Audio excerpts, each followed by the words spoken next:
there's a perception that in private industry, there's 100% focus on the bottom line. And in public industry, there's 100% focus on kind of altruistic, no sense on kind of the economics of the organization. And neither of those things is true. You have to do both of those things in both of those areas.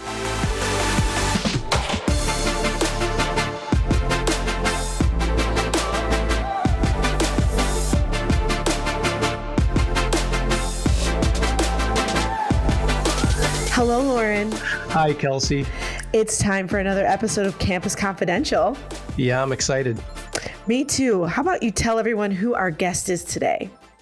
Yes, today we have with us Jim Dwyer, who is the Assistant Vice President for Auxiliary Business Services at Arizona State University. You know, our listeners probably know Arizona State is a really innovative place. It's, the president, for example, has been in that innovation space for quite some time, and the university has sponsored a number of innovation summits. And it's the kind of place that hires an out-of-the-box thinker and somebody with a non-traditional path like Jim. So I think we're going to hear a little bit about that today, about his background, and I'm really pleased that we'll be able to bring him to our listeners.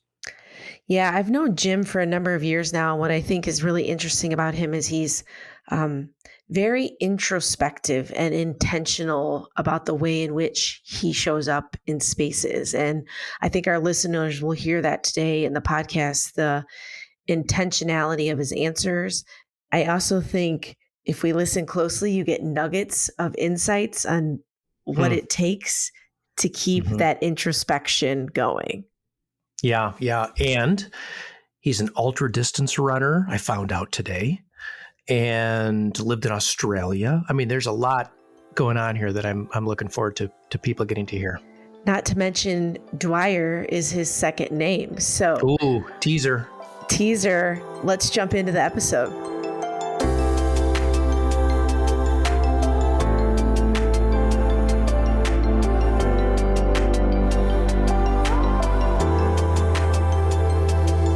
Hi, Jim. How are you? I'm good. Good to see you. Good to see you. We're excited to have you on Campus Confidential. Thanks. I can't thank you enough for the invitation and the opportunity. Well, let's see. We know that you're an avid listener, so we thank you for that. And that also leads me to, our opening question. So we'll give you the softball. How do you describe your job to a rideshare driver? I do. And I listened to the latest episode, and I was actually quite anxious that the person was going to answer with my answer. And I thought, please don't say what I'm thinking about saying. And it's probably not uncommon, but I think I'd mentioned to you before, Kelsey, that when I'm in a rideshare and I'm asked what I do, it's kind of a game to say that I work at a university, and then to follow that up with how does the person respond to that? Typically, most drivers are going to have some follow-up comment based on it, and then I'm going to go from there. So it could be, what's up with your football coach? Like, what happened with your team? And then, I can talk about athletics, and we can talk about about actual NCAA things, actual performance, sports, whatever that may be. I've actually had drivers who have had technology background in higher education, or were a student and worked in the IT office and had some reference to the university and what their IT does. And I can hold my own in that for maybe a 20-minute, 30-minute drive. It's a long drive. Not usually having to go that much further, but it rarely gets into the academic piece. Sometimes it gets into specifics. If I really have to shut the conversation down, I can tell them I also oversee parking and transportation, and that usually they just kind of turn the radio up and focus on the road, which is also fine. So some of the rideshare drivers think they've met the football coach. Some of them think they've met the inventor of the internet. Some think they've met the valet, right? Depending on what they took from those conversations. Yeah, to me, it's one of those core competencies I think we have to have in our jobs that support all areas of the institution, that you need to be able to hold your own, talking about almost any area or any topic that could be tangentially related to the university, because we're in engagements on a daily basis with such diverse groups, whether that's students directly, administrators, faculty, staff, operations, that you really do need to know a little bit of how everything works and what's going on. So it's, like I said at the beginning, it's almost a little bit of a test. And for my institution, I don't ever try to align myself with being a part of the football coaching staff based on the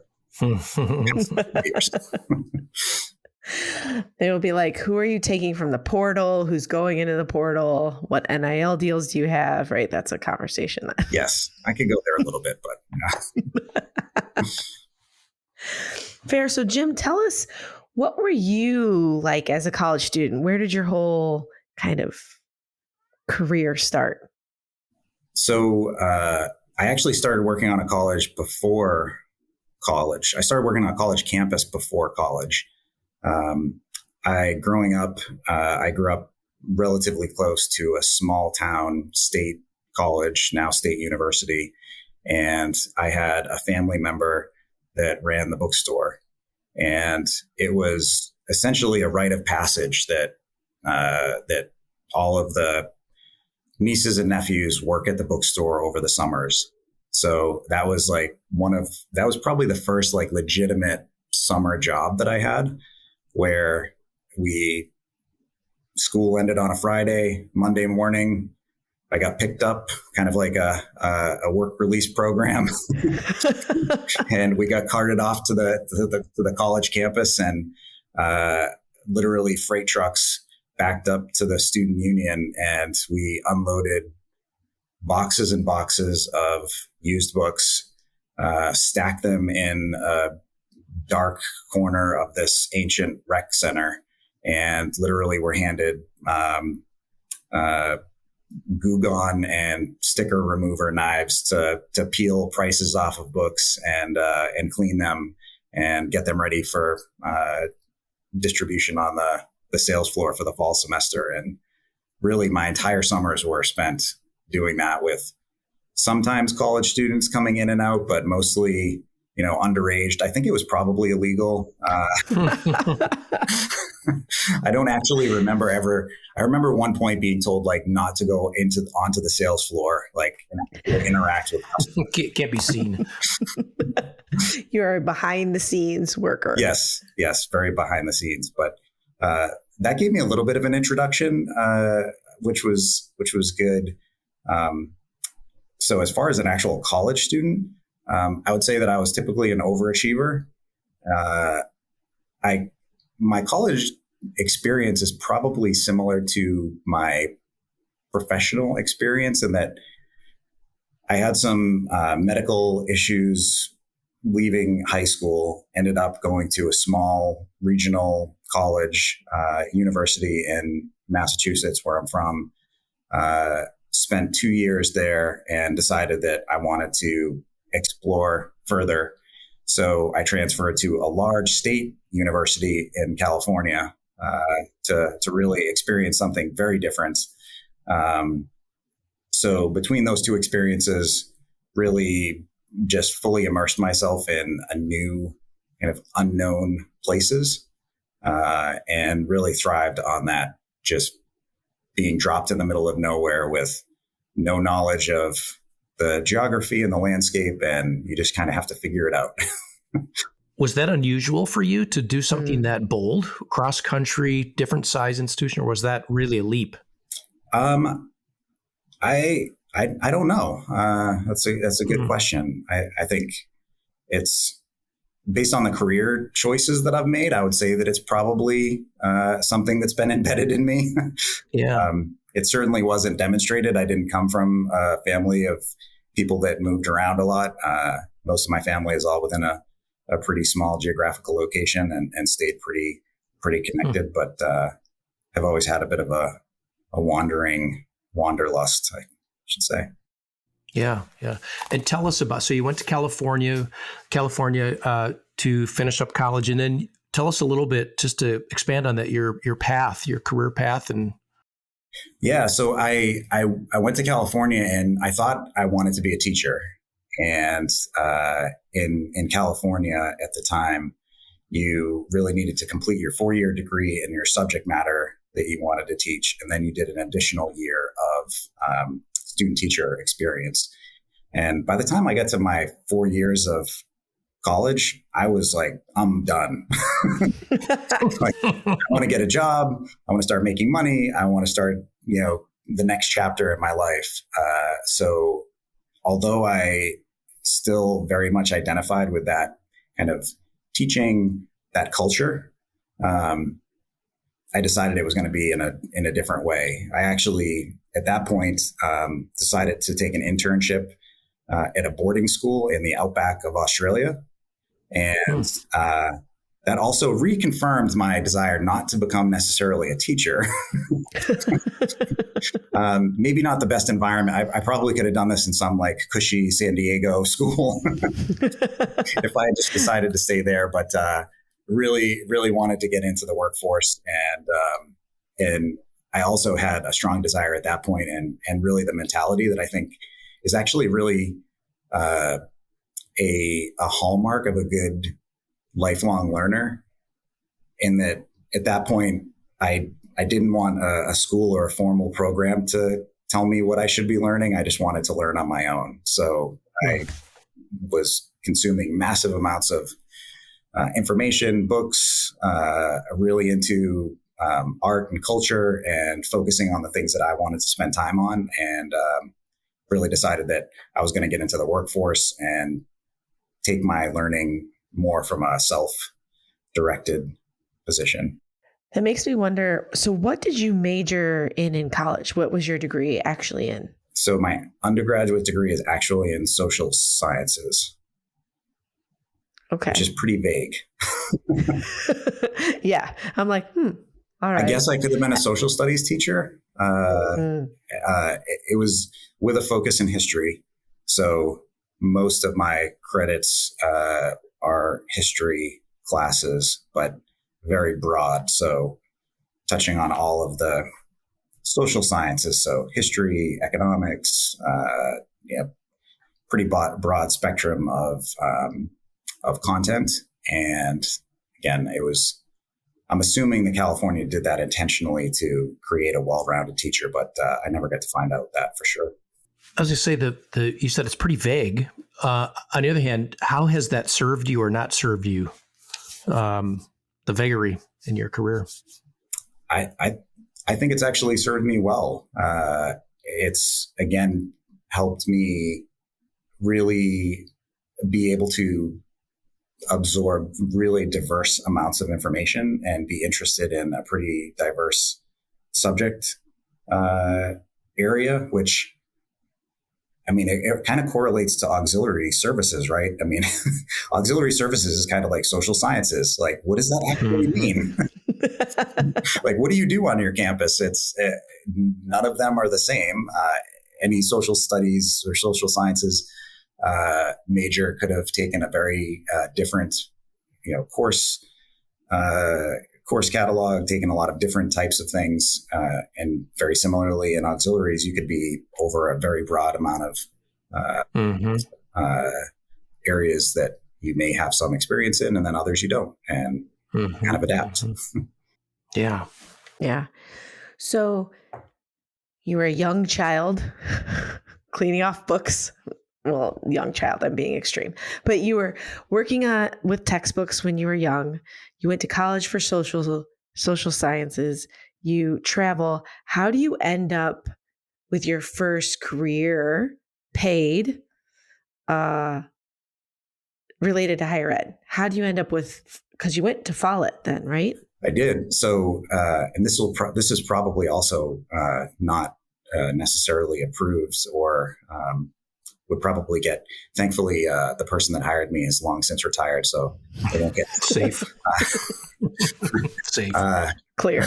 I actually got hired at that same college once I came back from Australia, and I went back to Massachusetts with really not a clear direction on what I was going to do, and was offered an opportunity to go back to that college campus to work at that exact bookstore in an actual management capacity, because I did, while I was in California, I did work in retail through my college career, my undergrad years. So I had some retail experience, and the manager of the store knew that I had retail experience and needed somebody with retail experience.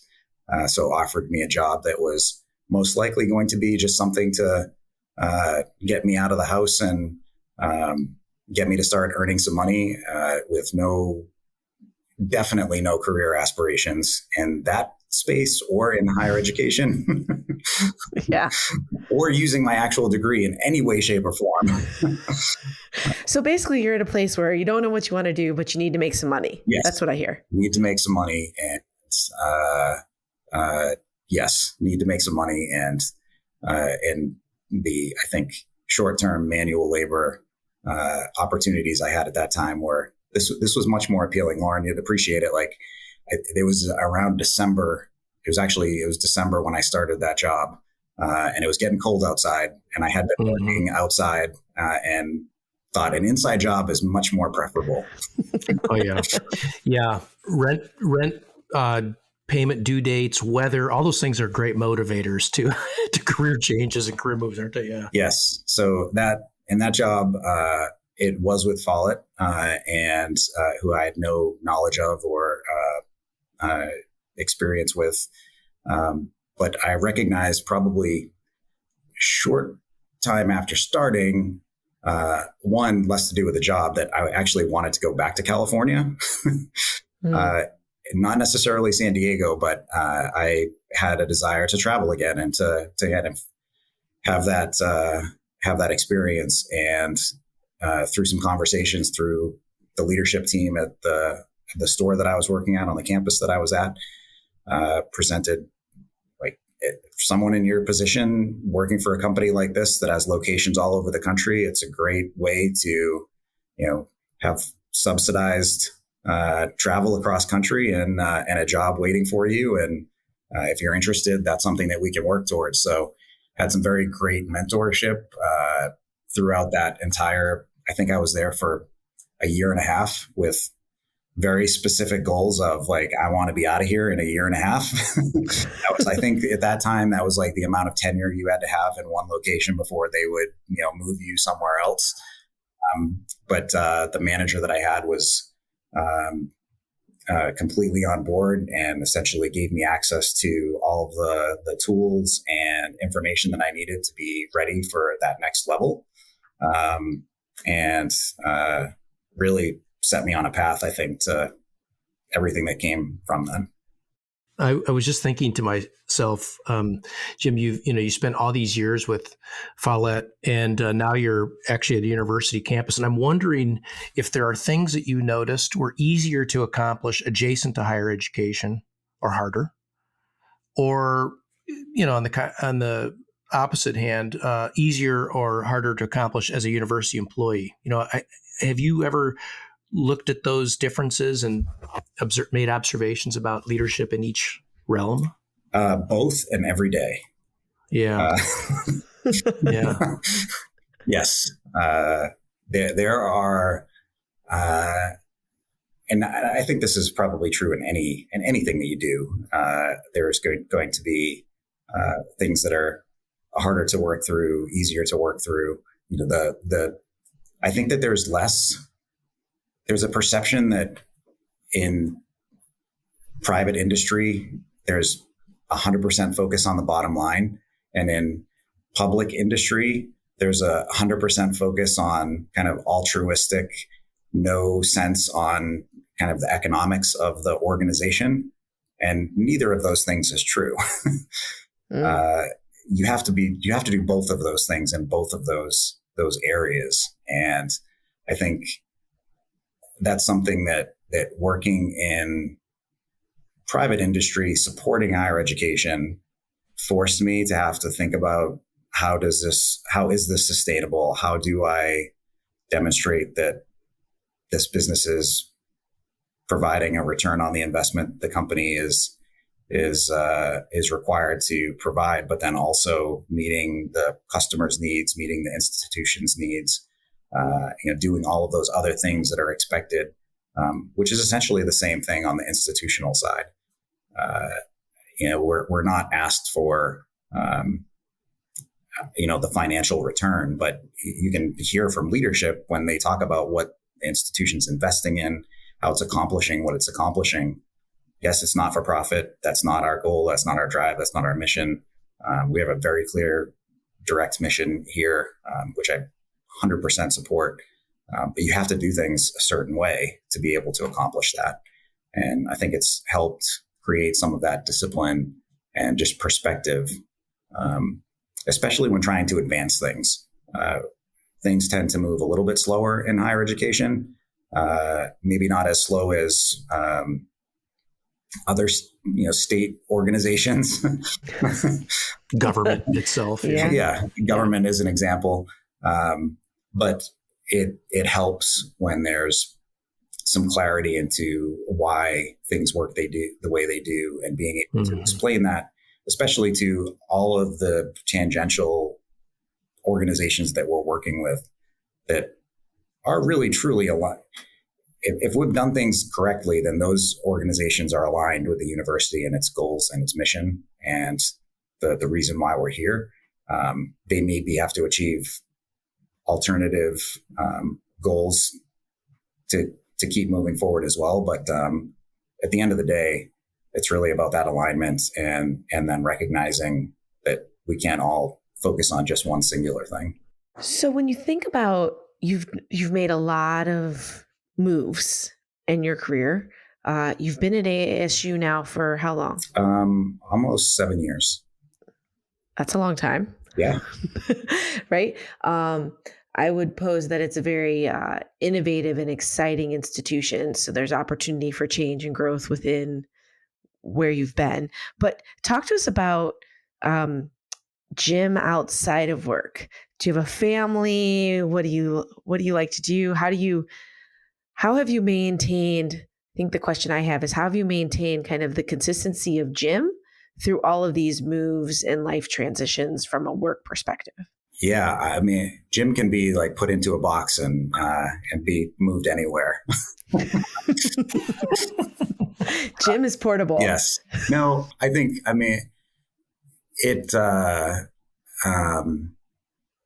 myself as a very creative person and driven by kind of creative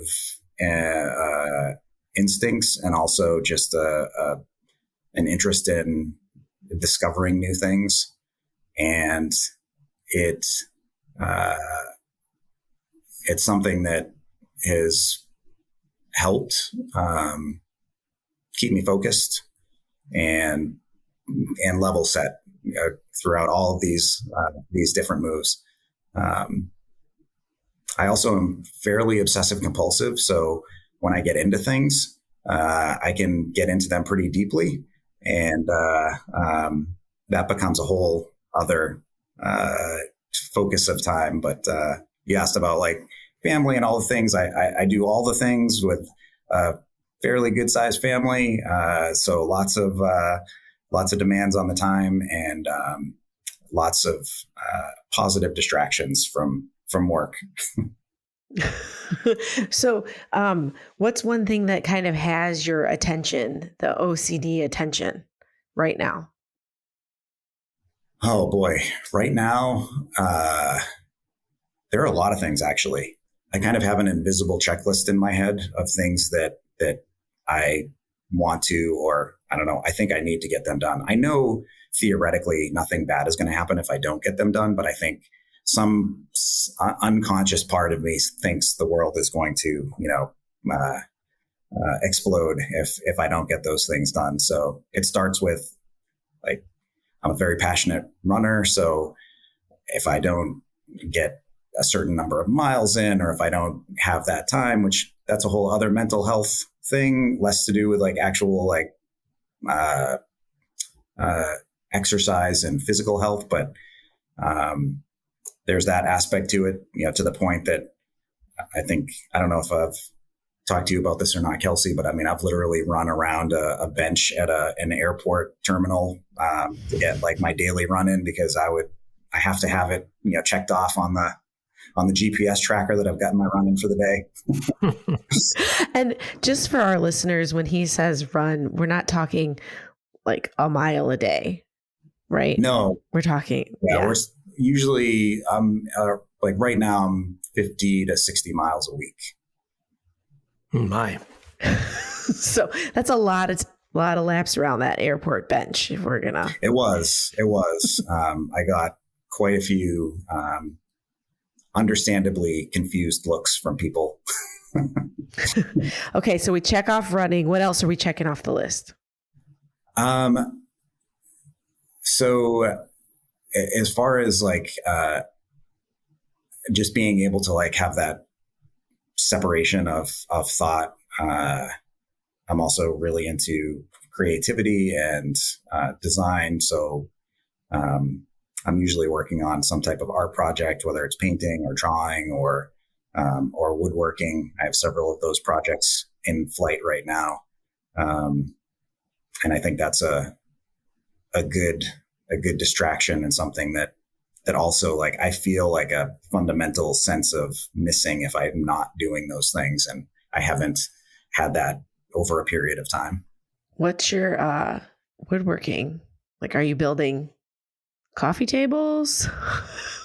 What are we building? I am actually. I am. Yes. I'm good guess. Building. I just finished a couple of outdoor kind of modern chairs because I couldn't find anything that I liked to purchase, and the wait times were like a year for patio furniture. So I found some designs online and built them myself. But I'm really interested in kind of discovery through trial. So I love buying like just a block of exotic wood or random wood, and I just start carving it up. A recent project that I did was I found a tree limb in the forest on a hike, and that looked interesting, and took it home and spent a couple of weekends just sanding it and shaping it into something that I thought was cool. And my family thinks I'm insane, but like the practice of sanding wood, I find it very very calming. I think there's something there, but I'm not sure what it is. Yeah, it's probably a lot. I don't know. Maybe you could hook me up with some other podcasts, self-help content. Yeah. So is the running, the sanding, the woodworking, it's doing something for you. Those are maybe, so I don't know if they're solo activities, but I presume they could be. Is that a way that you find your feet? Or do you need that? Just talk about where you go, how you go about getting what you need to feel balanced and able to go back and do the hard work of leading. Yeah, it definitely is. That's both from a work perspective and from a family perspective. Mm-hmm. And I would say that to my wife or my kids, and they know it. Like, these things are connected to being able to be present and focused and in the right frame of mind while engaging in those spaces. And it's important to support and to maintain the positive aspects. So, when things are going great, it continues to help. When things are not going great, it's even more important to do these things. And it's not interchangeable with how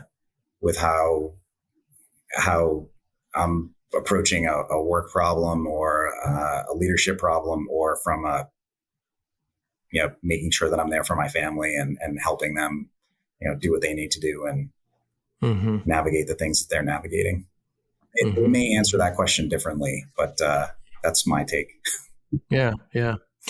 I've been fascinated by Arizona State for some time. I think of it, at least from the outside looking in, as a very innovative place, or a place that embraces innovation, at least. And I know Arizona State has sponsored an innovation summit of sorts for a number of years. Of course, the president has been in that space. I know there's a goal to enroll, I think, 150,000 students or something bold. We're past 150,000. Is it? Okay. So there's this sort of brand, if not reality, around innovation. What I'm wondering is, let me sort of submit that sometimes I see these innovation and change makers, and it just blows me away. People who invent new solution things. And then sometimes I see people who it might even be easier or harder rather, or as hard, to commit to constancy of purpose, know exactly what you want to do and stay in that place rather than change a lot.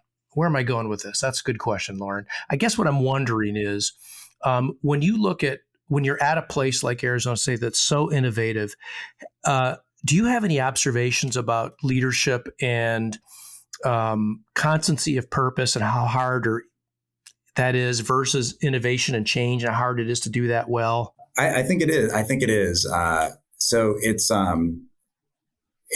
actually, I think, been a really good fit for me based on the type of work that I've liked to do, and the focus that I've liked to have, and the change component to it, because with that innovation comes continuous change and drive. I think, all the way back to potentially wanting to become a teacher. And I mentioned earlier that desire to be around the culture of education. My mother was a teacher. I came from a family of a lot of teachers. My wife is a teacher. It's kind of the underlying force.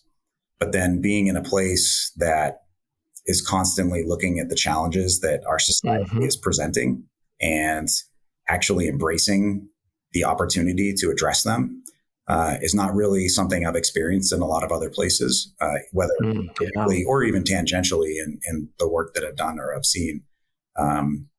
So it is a unique environment in higher ed. I'm sure that there are other institutions out there. I know that there are, different categories of institutions, and there are schools that are doing some amazing work. I think what's being done here is remarkable, and in that it really is singularly focused on the core purpose, while recognizing there are multiple ways to get there, and there's a climate of challenging each other and advancing good ideas and embracing difficult situations and really support throughout the organization to do that. It doesn't mean that it's easy. It's extremely difficult. Most of the time I feel like it's I've never worked for a tech startup, but I feel like it's a very tech startup type mentality where there's, a scramble, and there's a core business we need to continue to do really well at to just support the business and to make sure that we have some continuity. But at the same time, there's this new thing that we're going after, and we have to be aggressive and innovative, and not just what it is that is being done, but also in my space, how are we supporting it from a service perspective? How are we funding it from a financial perspective? How does it integrate into other things? And in the years that I've been here, no year has there not been some major disruption. Whether that be supporting a campus in another state or a program in another country, to working with external industry, and big things, not just we're taking on this little program. And has that commitment to creativity and innovation and invention and discovery, has that been something that you have supported in your leadership role and work, or has that actually been one of the ways you've delivered on your work? Have you tried to introduce all that into your own areas of responsibility? I think it's both. That's a really good question. I do think it's both, and it's been really good to be surrounded by people who have a similar mindset, who are creative and who are interested and who are engaged, and are okay being uncomfortable with what's being asked of us. Again, in support of the mission. So I do think the two do go hand in hand. You might be getting a little bit at it. It takes a certain kind of leader to work at a different, each different place has a culture. So the ability to assess, is this a place I could be successful?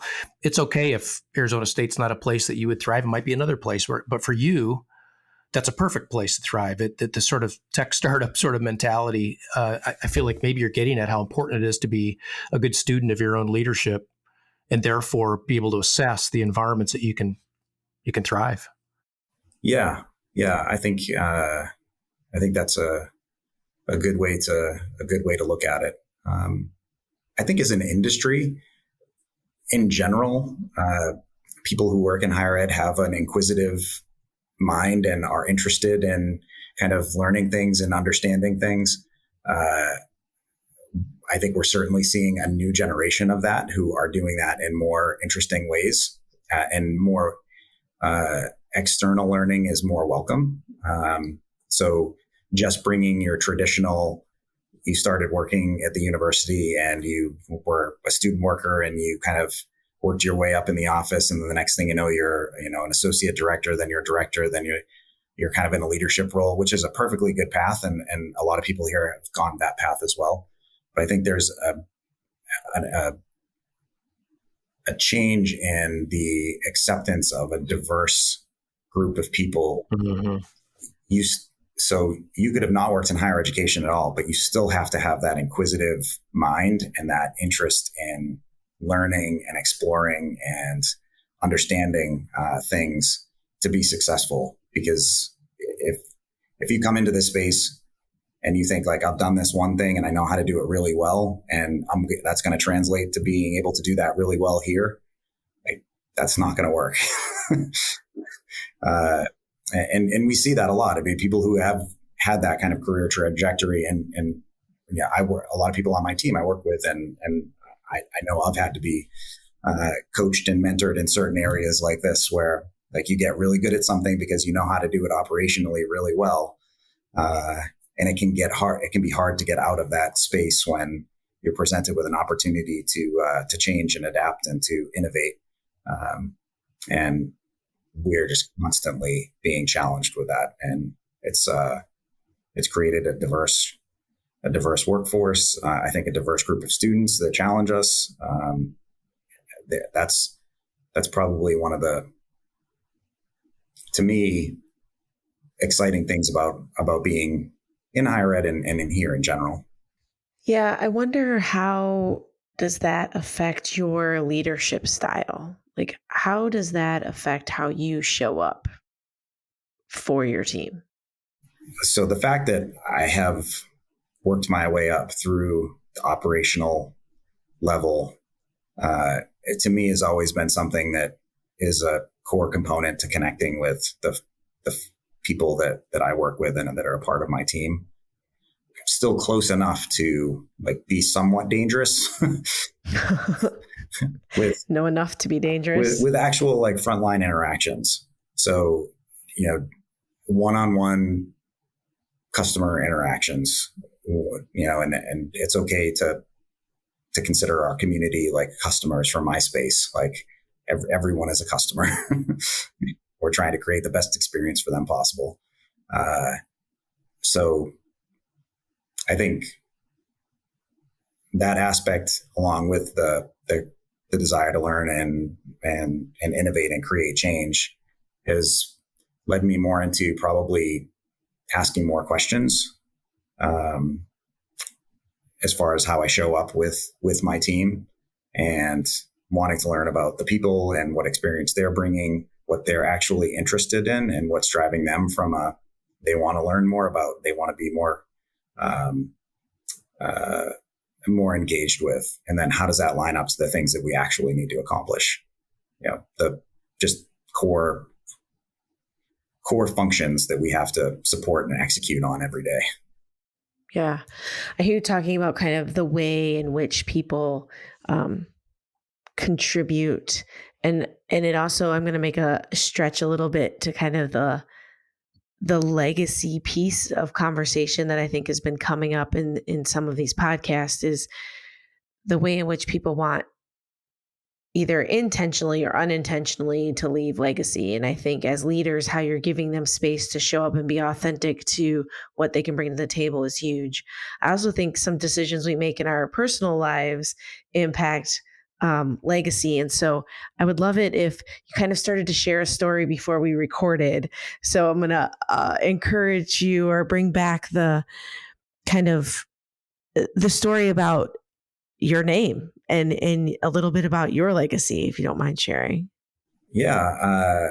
So we were talking, and the punchline comes later. It doesn't start with the death of my father when I was 6, but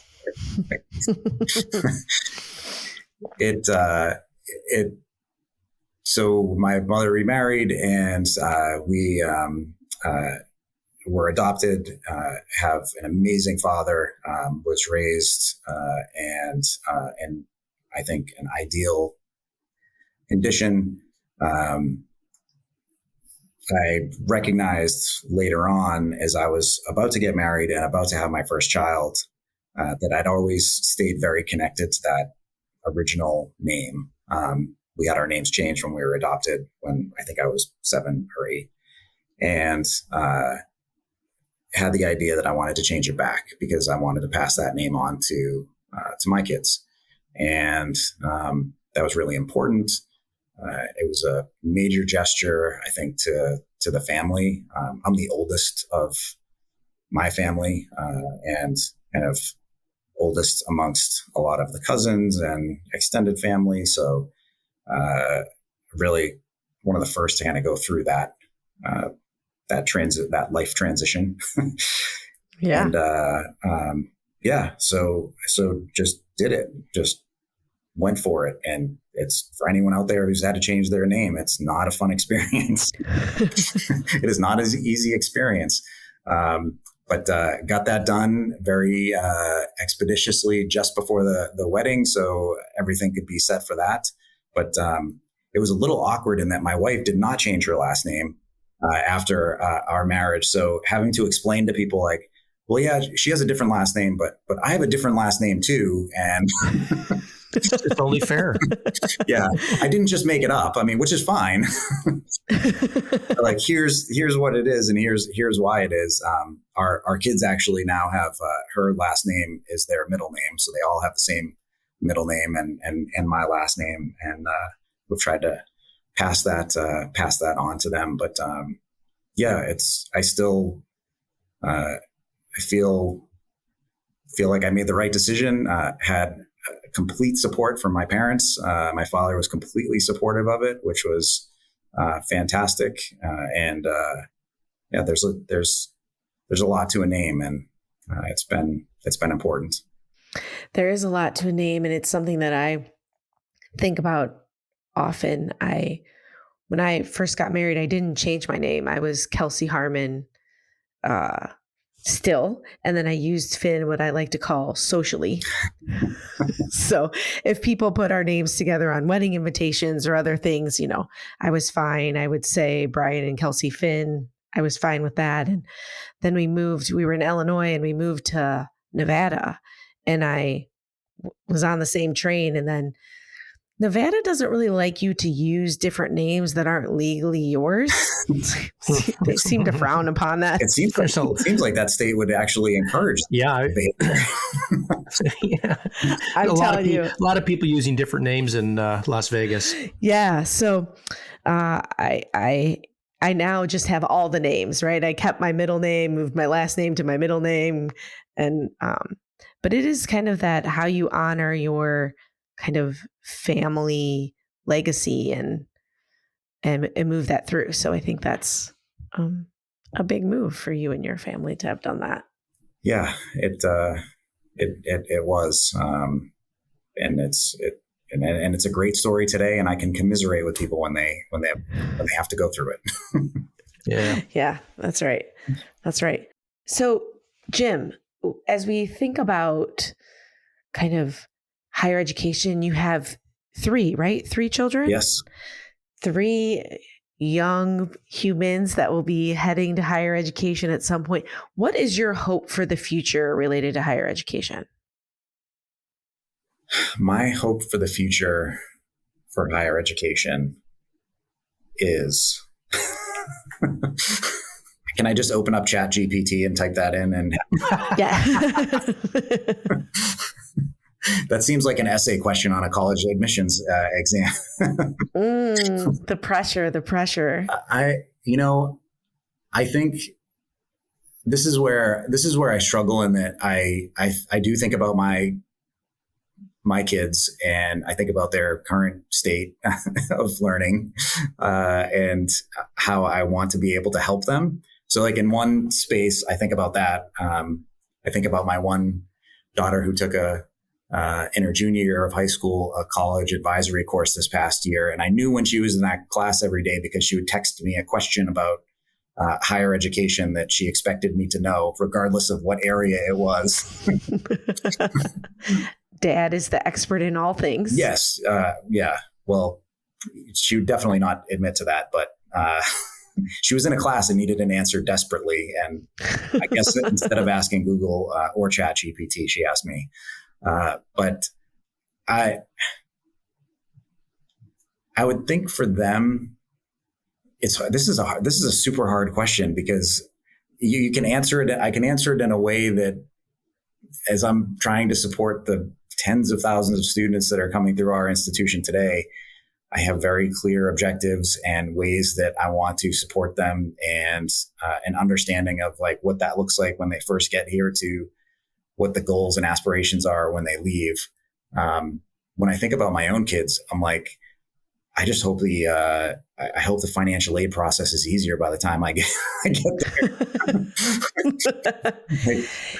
I think that's a fair point. I think when you think about when you are someone who's working in higher education and you think about this serving the uniqueness of the individual and how you can elevate that and take that to the masses, and that back and forth is something that is a very important piece for the future, because I think the way in which individuals show up, the way in which individual needs are, and the way learning takes place, you have to be able to go between those two pieces. Yeah. And, my oldest has been taking dual enrollment courses since she started high school, and which meant we had to register at a community college.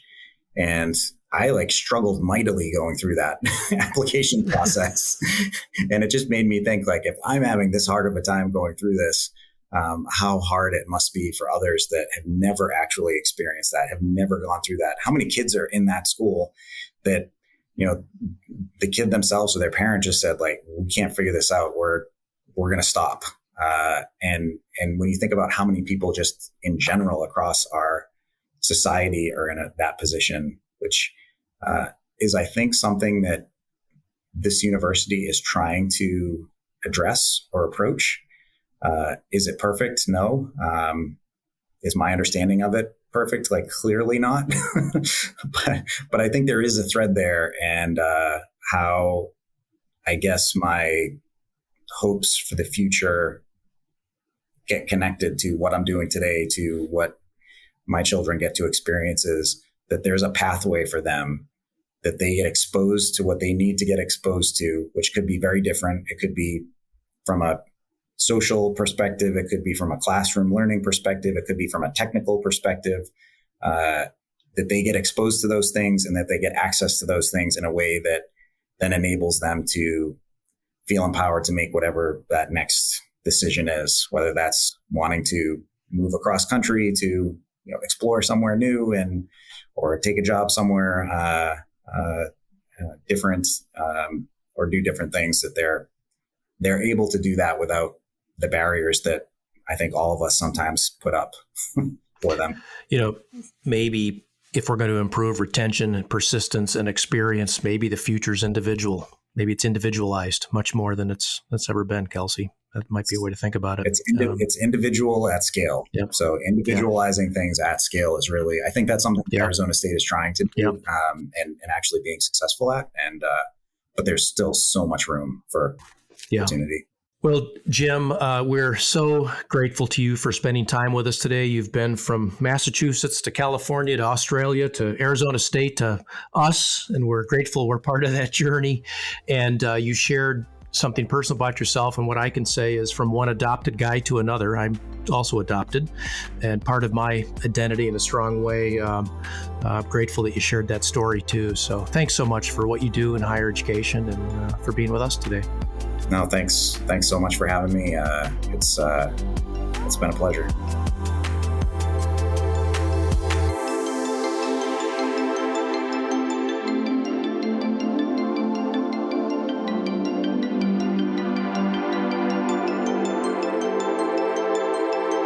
So, Loren, are you ready for some extra credit? I am ready for extra credit. Always. I need extra credit.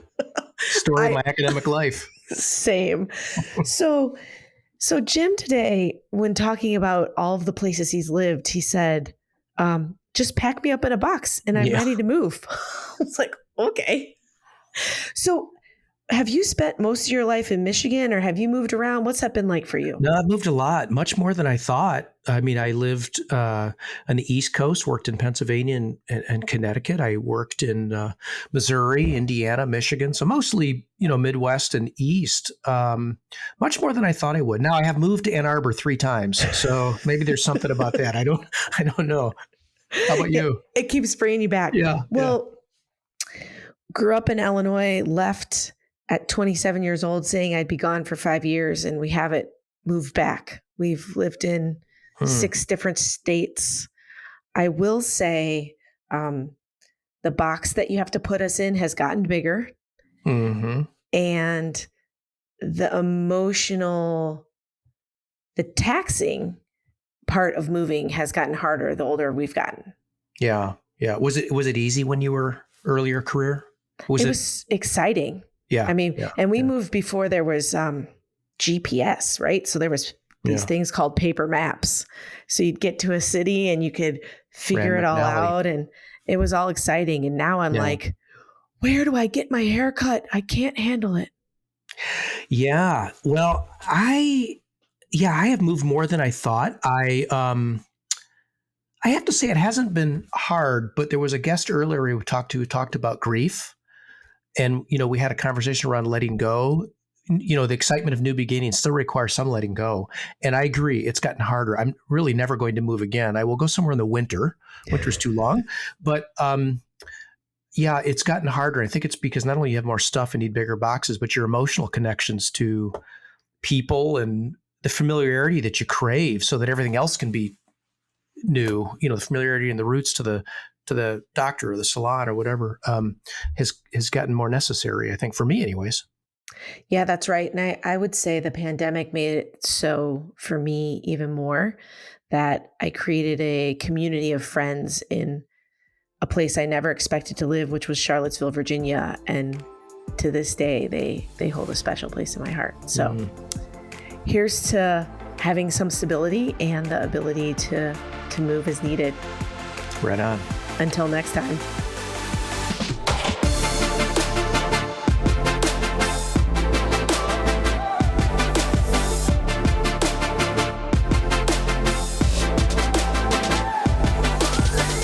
Campus Confidential is presented by Compass Group, produced by Corey Inscoe and Jen Fisher, with your hosts, Kelsey, Harmon, Finn, and Loren Rullman.